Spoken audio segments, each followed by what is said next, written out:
اللہ تعالیٰ نے ارشاد فرمایا وَاتْلُ عَلَيْهِمْ نَبَأَ، اے میرے پیارے حبیب صلی اللہ علیہ وسلم ان کفار مکہ کے سامنے اس بدبخت کے حالات بیان فرمائیں الذی آتیناہ آیاتنا، جس کو ہم نے اپنی آیتیں عطا فرمائی تھیں، یعنی آیتوں کا علم عطا فرمایا تھا۔ فَانْسَلَخَ مِنْهَا، تو وہ ان آیتوں سے نکل گیا تھا، یعنی ان آیتوں کے اوپر عمل کرنے سے نکل گیا تھا۔ فَأَتْبَعَهُ الشَّيْطَانُ، تو شیطان اس کے پیچھے لگ گیا۔ فَكَانَ مِنَ الْغَاوِينَ، تو وہ بدبخت گمراہوں میں سے ہو گیا۔ اور اگلی آیت کے اندر اس کا انجام ہے، لیکن اس آیت پر تھوڑی سی روشنی ڈالتے ہیں۔ قرآن پاک میں اس کی کرتوتیں اور اس کی بدبختی بیان کی ہے، لیکن اللہ تعالیٰ نے قرآن پاک میں اس کا نام نہیں ذکر کیا، اور کسی حدیث کے اندر بھی نبی پاک علیہ السلام نے اس کا نام ذکر نہیں کیا، لیکن اس کی بدبختی جو ہے وہ ضرور بیان فرمائی ہے۔ ہاں، مفسرین کرام نے ان میں سے چند بدبختوں کا ذکر کیا ہے، جس کا سر فہرست ذکر ہے بلم بن باورا۔ بلم بن باورا ایک حضرت موسیٰ علیہ السلام کے زمانے میں شخص ہوا ہے، جو کہ ابتدا میں بڑا نیک بخت تھا اور بڑا اچھا تھا، بڑا پاک باز تھا، اور حتیٰ کہ اس کو مستجاب الدعوات کہا جاتا تھا۔ مستجاب الدعوات اس کو کہا جاتا ہے جس کی ہر دعا اللہ تعالیٰ کی بارگاہ میں قبول ہو، اور کوئی دعا جو ہے وہ رد نہ کی گئی ہو۔ اتنا وہ اللہ تعالیٰ کے قریب تھا، اتنا وہ خدا تعالیٰ کا مقرب تھا کہ جو بھی دعا مانگتا تھا اللہ اس کی دعا کو قبول فرماتا تھا۔ مفسرین نے لکھا ہے کہ جب حضرت موسیٰ علیہ السلام کنعان سے شام کی طرف روانہ ہوئے قوم جبارین سے جنگ کرنے کے لیے، یعنی جبار قوم کو بیت المقدس سے نکالنے کے لیے جب آپ بنی اسرائیلیوں کو ساتھ لے کر روانہ ہوئے، تو بلم بن باورا کی قوم کے لوگ جو تھے وہ بلم بن باورا کے پاس آئے، آ کر کہتے ہیں کہ اے بلم بن باورا، تم اللہ تعالیٰ کے بڑے مقرب بندے ہو۔ حضرت موسیٰ علیہ السلام اپنے لشکروں کو لے کر یہاں آ رہے ہیں، تو ان کا نظریہ یہ ہے کہ تمہیں یہاں سے بھگا دیا جائے اور اس سرزمین کے اوپر اپنی قوم کو وہ آباد کرنا چاہتے ہیں، یعنی بنی اسرائیل کو بسانا چاہتے ہیں۔ تو آپ ایسا کریں، ان کے لیے بد دعا کریں کہ خدا تعالیٰ ان کو یہاں سے بھگا دے، ان کو یہاں آنے ہی نہ دے۔ بلم بن باورا نے کہا کہ تم کیسی باتیں کرتے ہو، وہ اللہ تعالیٰ کے نبی ہیں اور ان کے ساتھ اللہ کے فرشتے بھی ہیں، اور ان کی قوم کے اندر بڑے بڑے نیک لوگ بھی ہیں، بڑے بڑے مجاہد بھی ہیں، لہٰذا میں کیسے ان کے لیے بد دعا کر سکتا ہوں؟ تو لہٰذا تم باز آ جاؤ، مجھ سے ایسا کام نہ کرواؤ، مجھے اس طرف نہ لگاؤ۔ تو قوم نے بڑا اصرار کیا، حتیٰ کہ اس نے کہا کہ میں آج استخارہ کرتا ہوں، استخارہ کے اندر مجھے اگر کچھ منع کیا گیا تو میں بد دعا نہیں کروں گا، اگر مجھے منع نہ کیا گیا تو پھر میں کر دوں گا۔ اس نے رات کو استخارہ کیا، تو استخارہ کے اندر اس کو اشارہ ہوا کہ خبردار حضرت موسیٰ علیہ السلام کے خلاف بد دعا نہیں کرنی، وہ میرے نبی ہیں، وہ میرے لاڈلے پیغمبر ہیں، ان کے ساتھ میرے فرشتے ہیں۔ تو صبح اٹھ کے اس نے کہا کہ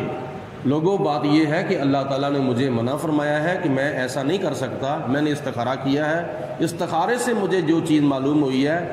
وہ یہ ہے کہ بد دعا ان کے خلاف نہ کی جائے، ورنہ تمہارا بڑا برا حشر ہوگا۔ تو اس کی قوم نے اس کو پھر اصرار کرا کیا، اور بڑے تحفے دیے، بڑے تحائف دیے، بڑے ہدیے دیے، بڑا پیسہ دیا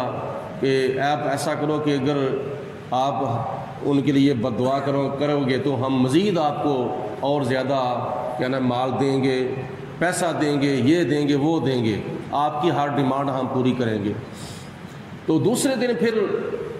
بلم بن باورا نے کہا کہ میں آج استخارہ کرتا ہوں، اللہ پاک مجھے کیا فرماتا ہے اشارے میں۔ دوسرے دن اس نے استخارہ کیا تو آج کچھ بھی نظر نہیں آیا تھا، کیونکہ اللہ تعالیٰ ناراض ہو گیا۔ قوم نے پیسہ دیا، قوم نے ہدیے دیے، تحفے دیے، اللہ تعالیٰ ناراض ہو گیا۔ تو ناراضگی کی وجہ سے خدا تعالیٰ نے نہ ہاں کا اشارہ کیا اور نہ ہی نہ کا اشارہ کیا، ناراضگی کی وجہ سے۔ تو انہوں نے صبح اٹھ کر کہا کہ آج تو مجھے کوئی اشارہ نہیں ہوا۔ تو قوم نے کہا کہ بات یہ ہے کہ اگر اللہ نے آپ کو منع کرنا ہوتا تو پہلی رات کی طرح اللہ تعالیٰ آج بھی آپ کو منع کر دیتا، لیکن خدا کا منع نہ کرنا اس بات کی دلیل ہے کہ جناب موسیٰ علیہ السلام کے خلاف بد دعا کر دینی چاہیے۔ تو وہ اپنی قوم کے جال میں آ گیا، پیسے نے اس کو اندھا کر دیا، لالچ اس کے سر کے اوپر سوار ہو گیا۔ اس نے حضرت موسیٰ علیہ السلام کے خلاف بد دعا کرنے کے لیے اور اپنی قوم کو راضی کرنے کے لیے اس نے کہا کہ چلو ٹھیک ہے، میں اپنی سواری کے اوپر سوار ہوتا ہوں اور پہاڑ کے اوپر چڑھ کے، اس کی چوٹی کے اوپر چڑھ کے میں جناب موسیٰ علیہ السلام کے خلاف بد دعا کرتا ہوں۔ جب اپنی سواری کے اوپر بیٹھا تو سواری جو تھی وہ اوپر کو جا رہی تھی، حتیٰ کہ سواری نے آگے جانا بند کر دیا۔ سواری کو اللہ تعالیٰ نے قوت گویائی عطا فرمائی۔ سواری کہتی ہے کہ اے بلم بن باورا، دیکھ اللہ کے فرشتے مجھے آگے نہیں جانے دیتے، لہذا تو ایسے کام سے باز آ جا۔ تو اس کو پیسوں کا لالچ پڑا ہوا تھا، لیکن اس نے اپنی سواری کی بھی نہ سنی اور مسلسل وہ اپنے ارادے کے اوپر پکا ہو گیا۔ جب چلتا چلتا حتیٰ کہ پہاڑ کی چوٹی کے اوپر جا کے بیٹھ گیا، حضرت موسیٰ علیہ السلام کے خلاف اس نے حتیٰ کہ بد دعا کر دی، قوم بنی اسرائیل کے خلاف بھی بد دعا کر دی۔ تو اللہ پاک کی ذات بابرکات نے اس کی طرف اشارہ کرتے ہوئے اس کی کرتوتیں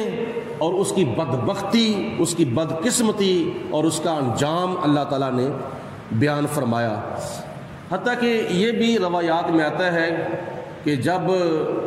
کیا نام ہے اس کا انجام ابھی ظاہر نہیں ہوا تھا تو سواری آگے جانے کا نام بھی نہیں لے رہی تھی، تو قوم سے اس نے کہا کہ ایسا کرو، کسی عورت کو بناؤ سنگار کر کے موسیٰ علیہ السلام کی قوم میں بھیج دو۔ تو ایک شخص نے بھی اگر اس عورت کے ساتھ غلط کاری کر لی تو ان کے اوپر عذاب جو ہے وہ نازل ہو جائے گا، تم کامیاب ہو جاؤ گے، وہ ناکام ہو جائیں گے۔ حتیٰ کہ انہوں نے ایک عورت کو پھنسایا، اس کو بناؤ سنگار کیا اور بنی اسرائیل کے اندر اس کو بھیج دیا۔ اس کے اندر کسی شخص کی بدبختی کہ اس نے موسیٰ علیہ السلام کے منع کرنے کے باوجود کیا نام ہے اس عورت کے ساتھ غلط کاری کی، جس کا نتیجہ یہ نکلا کہ طاعون کا عذاب، طاعون کی بیماری جو تھی وہ قوم بنی اسرائیل کے اندر آ گئی۔ اور اس قبیلے کا جو سردار تھا وہ اس وقت موسیٰ علیہ السلام کا جو مشیر تھا وہ یہاں نہیں تھا۔ جب واپس آیا تو اس کو پتہ چلا کہ میرے قبیلے کے کسی شخص نے اس طرح کی بدبختی کی ہے، تو لہٰذا اس عورت کو اور اس شخص کو اس سردار نے قتل کروایا خیمے سے باہر نکال کے، اور جس کا نتیجہ یہ نکلا کہ وہ جو عذاب تھا وہ ٹل گیا تھا۔ لیکن جتنی دیر تک عذاب رہا 70,000 بنی اسرائیلی جو تھے وہ طاعون کی بیماری سے ہلاک ہو چکے تھے۔ یہ بھی جاتا جاتا کرتوت جو تھا وہ بتا گیا تھا۔ حضرت موسیٰ علیہ السلام کے خلاف جب اس نے بد دعا کی تو اللہ پاک نے ارشاد فرمایا کہ وَاتْلُ عَلَيْهِمْ نَبَأَ، اے میرے حبیب علیہ السلام ان کفار مکہ کے سامنے اس بدبخت کا حال بیان فرمائیں، الَّذِي آتَيْنَاهُ آیاتنا، جس کو ہم نے اپنی آیتوں کا علم عطا فرمایا۔ اور آیتوں کا علم عطا فرمانے کا ایک مطلب یہ بھی ہے کہ بلم بن باورا کو اللہ تعالیٰ نے اسم اعظم بتایا ہوا تھا، وہ اسم اعظم کے ذریعے بہت ہی عجائبات و غرائبات دیکھتا تھا، آنے والے حالات کی خبریں دیتا تھا، اتنا وہ خدا تعالیٰ کا مقرب تھا۔ قوم کے پھسلانے پر جب وہ پھسل گیا، موسیٰ علیہ السلام کے خلاف بد دعا جب اس نے کر دی، فانسلخ منہا، تو اللہ فرماتا ہے کہ وہ ان آیتوں کے اوپر عمل کرنے سے نکل گیا، ان آیتوں کو اس بلعم بن بورا نے نظر انداز کر دیا۔ فَأَتْبَعَهُ الشَّيْطَانُ، تو شیطان اس کے پیچھے لگ گیا، قوم کی شکل میں شیطان اس کے پیچھے لگ گیا۔ فَكَانَ مِنَ الْغَاوِينَ، تو وہ گمراہوں میں سے ہو گیا۔ وَلَوْ شِئْنَا لَرَفَعْنَاهُ بِهَا، اللہ فرماتا ہے کہ اگر ہم چاہتے تو ان آیتوں کی وجہ سے اس کو ہم بلندی عطا فرماتے، اس کو اور درجات کی بلندی عطا فرما دیتے، جو آیتیں ہم نے اس کو عطا فرمائی تھیں، لیکن بدبختی اس کی یہ، وَلَكِنَّهُ أَخْلَدَ إِلَى الْأَرْضِ، وہ بلندی کی طرف جانے کی بجائے وہ پستی کی طرف چلا گیا۔ پستی کی طرف جب گیا، یعنی دنیا کے لالچ میں آ کر موسیٰ علیہ السلام کے خلاف ہو گیا۔ وَاتَّبَعَ هَوَاهُ، تو اس نے اپنے نفس کی خواہش کی اتباع کی، اپنی نفسانی خواہش کے پیچھے لگ گیا، اپنے نفس کو راضی کرنے لگ گیا، اللہ کو راضی کرنے کی بجائے اپنے نفس کو اس نے راضی کیا۔ نتیجہ کیا نکلا؟ فَمَثَلُهُ كَمَثَلِ الْقَلْبِ، اس کی مثال اس کتے جیسی ہے جس کتے کے اوپر ان تحمل علی، اگر تم اس کے اوپر حملہ کرو تو یلحس،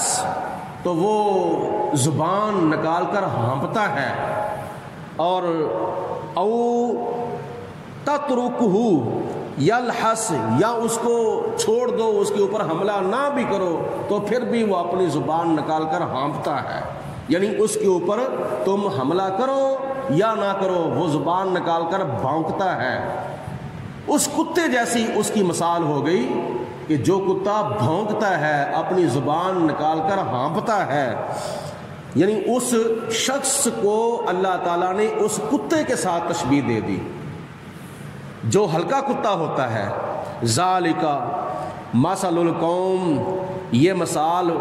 اس قوم کی ہے، الذین کذبوا بآیاتنا، جس قوم کے لوگوں نے ہماری آیتوں کو جٹلایا تھا۔ فقصص القصص، اے میرے حبیب علیہ الصلوۃ والسلام آپ ان کے واقعات ان کے سامنے بیان فرمائیں، لعلہم یتفکرون، تاکہ یہ غور و فکر کر لیں۔ مطلب یہ کہ یہ لوگ ایسے قصے، ایسے واقعات پڑھ کے سن کر سبق حاصل کریں، غور و فکر کریں، اپنی قبر کو، اپنی حشر کو سنوارنے کی کوشش کریں۔ ساء مثلا القوم، فرمایا کیسا ہی برا، کیسی ہی بری مثال ہے اس قوم کی، الذین کذبوا بآیاتنا، جس قوم کے لوگ ہماری آیتوں کو جھٹلاتے ہیں، وانفسہم کانوا یظلمون، اور وہ لوگ اپنی جانوں پر بہت ہی ظلم کرتے ہیں۔ من یہد اللہ،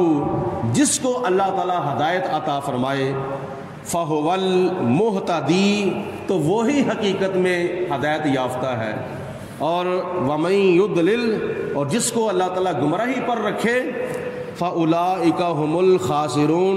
تو وہ لوگ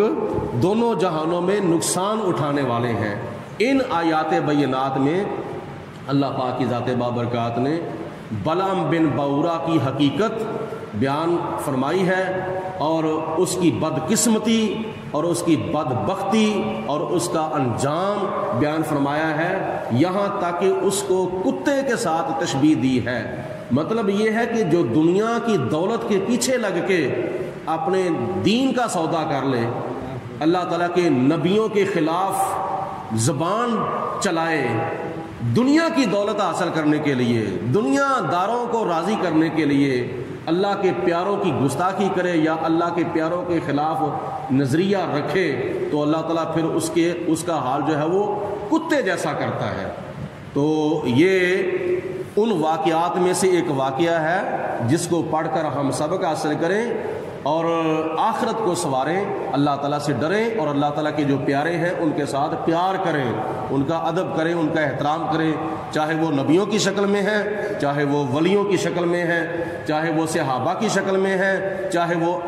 اہل بیت پاک کی شکل میں ہیں، چاہے وہ شہداء کی شکل میں ہیں، چاہے وہ اولیاء کی شکل میں ہیں، جتنے بھی خدا کے پیارے ہیں ان کے ساتھ پیار کرنا چاہیے۔ ہمارے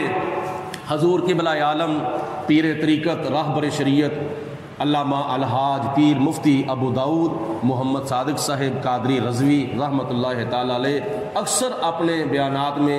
یہ چھوٹا سا جملہ ارشاد فرمایا کرتے تھے کہ ہمارا ویر ذاتی طور پر کسی کے ساتھ بھی نہیں، ہاں ہمارا پیار اللہ کے تمام پیاروں کے ساتھ ہے۔ ذاتی طور پر ہمارا لڑائی جھگڑا ویر کسی کے ساتھ بھی نہیں، ہمارا پیار اللہ کے تمام پیاروں کے ساتھ ہے، تو لہٰذا اللہ کے تمام پیاروں کے ساتھ پیار کرنا چاہیے۔ ان اللہ کے پیاروں میں سے ایک پیارے کا ذکر آج کیا جائے گا جن کا نام ہے حضرت سیدنا عمر بن خطاب رضی اللہ تعالیٰ عنہ، کیونکہ آج ماہ ذی الحجہ مبارکہ کی 26 تاریخ ہے اور 26 تاریخ کو حضرت سیدنا فاروق اعظم رضی اللہ تعالیٰ عنہ مسجد نبوی شریف کے اندر فجر کی نماز پڑھانے کے لیے تشریف لائے تو ایک گستاخ نے نماز کے دوران حضرت جناب فاروق اعظم کے اوپر قاتلانہ حملہ کیا، جس کی وجہ سے آپ بہت ہی زخمی ہو گئے اور 3-4 دنوں کے بعد یکم محرم کو پھر آپ کی شہادت ہوئی۔ اس موقع کی مناسبت سے آج جناب فاروق اعظم رضی اللہ تعالی عنہ کی شہادت کے بارے میں کچھ گزارشات میں پیش کرنے کی کوشش کروں گا، کیونکہ ماہ ذی الحجہ مبارکہ کا اور اسلامی سال کا آج آخری جمعۃ المبارک ہے۔